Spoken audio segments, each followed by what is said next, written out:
Hello friends, welcome back to my channel. दोस्तों, जो गज महालक्ष्मी व्रत चल रहा है उसकी आज मैं आपको 16 गठानों का धागा कैसे बनाया जाता है उसकी पूरी विधि आज मैं आपको करके दिखाने वाली हूँ। जो 16 गठाने होते हैं उसमें गांठ लगाते समय हमें कौन सा मंत्र बोलना चाहिए, बहुत छोटा सा मंत्र बताऊँगी, बहुत ही बीज मंत्र है महालक्ष्मी जी का, जिससे गज महालक्ष्मी जी आपके घर में ज़रूर से ज़रूर आएंगी। और ये बहुत ही ज़रूरी है, आपको गांठ लगाते समय कौन सा मंत्र बोलना चाहिए और क्या क्या करना चाहिए, इन सारी चीज़ों की जानकारी आज हम आपको इस वीडियो में देने वाले हैं। तो चलिए वीडियो को शुरू करती हूँ। तो सबसे पहले आपको क्या करना है, आपको महालक्ष्मी जी को पवित्र कर देना है। फोटो को महालक्ष्मी जी को चंदन लगा देना है, ऐसे अपनी मांग में भी लगा लेना है महालक्ष्मी जी का नाम लेते हुए। और इसके बाद ही तुरंत आपको दीप प्रज्वलित कर देना है। बहुत ही सरल विधि से आज मैं आपको करके दिखा रही हूँ, क्योंकि पूजा करते समय आपके पास तो सारी तैयारी हुई रहेगी, तो आप पूजा करते करते भी बना सकते हैं। और बनने के बाद आपको अपनी पूजा में रख लेना होता है। तो उसके बाद फिर क्या करना है, आपको महालक्ष्मी जी के चरणों में आपको लाल फूल है तो लाल फूल आप समर्पित कर सकते हैं, पीला पीला समर्पित कर दीजिए, कुछ भी आपके पास जो भी है आप उसको समर्पित कर दीजिए। ऐसे महालक्ष्मी जी के चरणों में फूल समर्पित कर दे रही हूँ।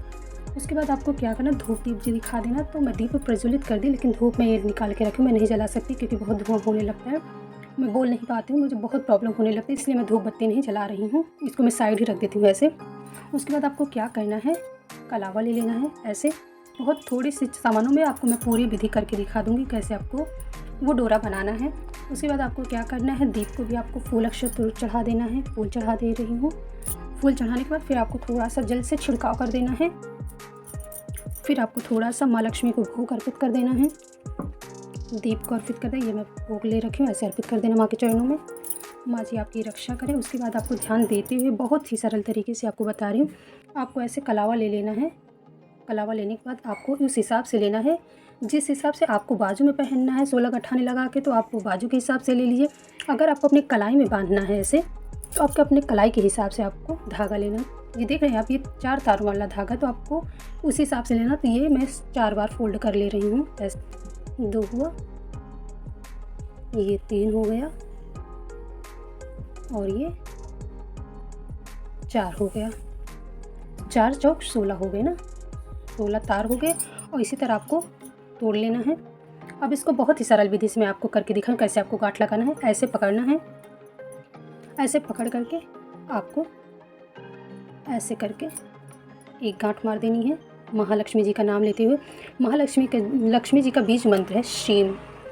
ऐसे ही आपको बहुत सरल विधि से मैं गांठ लगाते हुए दिखा रही हूँ। तो ऐसे आपको गांठ लगा देना। गांठ लगाते समय आपको महालक्ष्मी जी का हर गांठ में आपको मंत्र बोलना है। मंत्र आपको श्रीम बोलना है, क्योंकि श्रीम शब्द महालक्ष्मी का बीज मंत्र है, इसलिए आपको हर गठानों पे आपको लक्ष्मी जी का श्रीम शब्द बोलना है।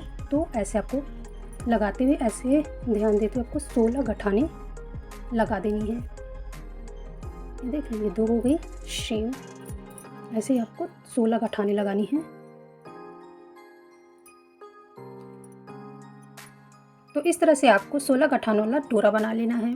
डोरा बनाने के बाद जब आपका डोरा 16 गठानों वाला बन जाए, ऐसे ही आपको डोरा रख देना है। 16 गठानों वाला डोरा रखने के बाद फिर आपको हल्दी और कुमकुम से आपको टीका कर देना है। टीका लगाते समय हर गठानों पे आपको लक्ष्मी जी का नाम जरूर लेते रहना है।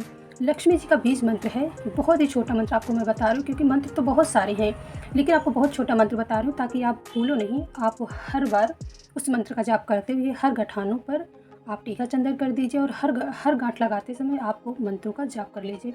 इसलिए मैं आपके लिए बहुत छोटा सा मंत्र लेकर आई हूँ। तो इस सिंदूर से पहले मैं टीका कर दे रही हूँ हर गठानों पे। श्रीम श्रीम श्रीम, ऐसे आपको गठानों पर टीका कर देना है। इसके बाद फिर आपको ये हल्दी से भी ऐसे टीका कर देना है श्री, क्योंकि इस व्रत में 16 गठानों का यानी 16 चीज़ों का बहुत ही खास महत्व है। तो आपको 16 गठानों का ध्यान देते हुए आपको महालक्ष्मी जी के मंत्रों का जाप जरूर कर लेना है। तो ऐसे ही आपको करने के बाद 16 बार श्रीम श्रीम श्रीम करते हुए आपको 16 बार ऐसे घुमाना दीप को घुमाने के बाद ऐसे ऐसे करके लक्ष्मी जी के साइड फिर आपको महालक्ष्मी के चरणों में आपको चढ़ा देना है। और महालक्ष्मी जी से अपनी भूल चूक की क्षमा प्रार्थना करना है कि लक्ष्मी जी आपके सारे कष्टों को दूर करें। और उसके बाद फिर आपकी जब पूजा समाप्त हो जाए, सारी पूजा आप कर लें, तो आपको अपने हाथों में ऐसे ले करके लक्ष्मी जी से चंदन टीका सब ऐसे जैसे लगा सब कुछ ऐसे ही आपको अपने हाथों में ऐसे ही आपको बांध लेना है। और ये गांठ नहीं लगाना, यहाँ गांठ नहीं लगा के आपको ऐसे ही लपेट लेना है, बस ऐसे, ताकि गांठ ना लगे। नहीं तो महालक्ष्मी जी के उसमें 17 गांठें हो जाएंगी 16 के बदले। तो आपको 16 गठानी नहीं 17 नहीं लगानी है। आपको ध्यान देती है, आपको 16 गठान वाला धागा ही बनाना, तो ऐसे आपको 16 गठान वाला धागा बना लेना है। उसके बाद आपको ये ध्यान देना है, अगर आपको बाजू में पहनना है तो आप बाजू में पहनने के लिए आपको थोड़ा सा बड़ा डोरा ले लेना है और अपने बाजू में उसको धारण कर लेना। और ये विशेष ध्यान देना है, जब भी आप जो भी इसकी पूजा करें उसी को ये डोरा बांधना होता है, चाहे लेडीज़ करें या जेंट्स करें, तो आपको उन्हीं को ये डोरा बांधना चाहिए। बहुत ही शुभ होता है, जिससे महालक्ष्मी जी आपके घर में आगमन करेंगे और आपके सारे कष्टों को दूर करेंगे।